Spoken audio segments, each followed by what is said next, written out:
This is the first video of my series discussing the history of Finland. The story begins with the Finns. Modern knowledge is that the Finns arrived from modern-day Russia to Finland around 2000 years ago. But why? That's where we get our first bit of real history. As Finns, we had our own Moses figure, Kaleva, who led Finns and Estonians here. This theory was first coined by Elias Lönnrot himself, and this is why I also believe that Kalevala is actually the old term for Finland.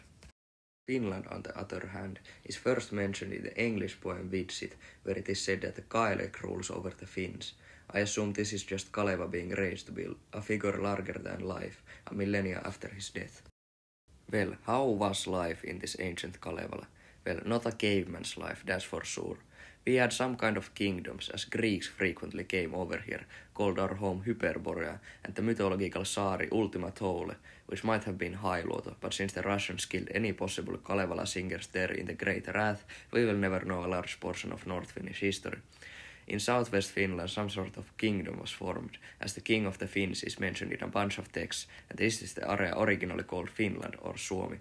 This area is also where Väinämöinen comes from, who was possibly a healer, a general, or a king of this area at the time. Lemminkäinen, on the other hand, lived in northern Finland. I believe he was a Kveen, a Kainulainen in Karelian. He was the local king of the Finns in the area, called Faravid in Norwegian, who fought Karelians and Samis, Pohjola, and was killed on one of these raids. All of these, one way or another, was carried on to his legends in Kalevala. This Kveen society had its center in the town of Kainunkylä, Ylitornio. Our evidence for a Karelian kingdom is even more far-fetched, but it comes from another theory that Rurik, the founder of Russia, was a Kveen. So let's say Rurik went down to Ukraine and founded Kvenugard, aka Kainuunkartano, modern Kiev. He then goes on to found the dynasty that rules Russia for hundreds of years. Is it a coincidence that in the Russian chronicles it is mentioned that the Tsar invited his relatives, the kings of Finland and Karelia, to his coronation? Also, when the Swedes conquered Viipuri, they said they built a new castle on top of an old one, meaning they had some sort of a city there, which might have been the capital city of the kingdom of Karelia. So 3 Finnish kingdoms, but do you know what is missing? Christianity. But our good old friends, the Swedes, are here to help us. The Swedes got an order from the Pope to save their friends to the east and first conquer the coastal area of modern Turku, aka the Kingdom of Finland.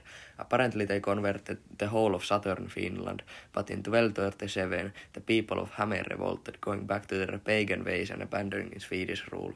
This prompted the Second Crusade against Finland, which in Swedish sources is described as a fair battle between Finns and Swedes, with Swedes coming on top.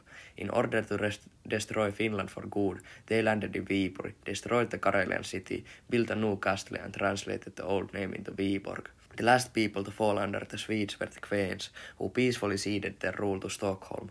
However, under the threat that Novgorod would gain the upper hand with the Samis, the Kveens were granted free peasant status, aka Birkarl, Pirkkalainen in Finnish.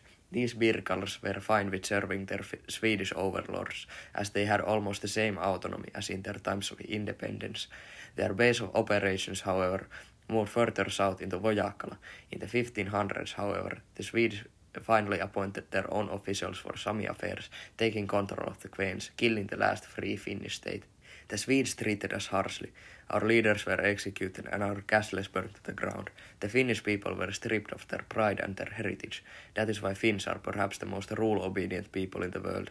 We are taught from an early age that the Swedish as a language has just always been here, and that there really was nothing here before the Swedes came in. But we did. We had our own kingdoms, but they were stripped from us, and before Finland can ever recover, we need to acknowledge our history. Next time we will cover the topic of what if Kaleva wasn't actually coming from the east but from Egypt.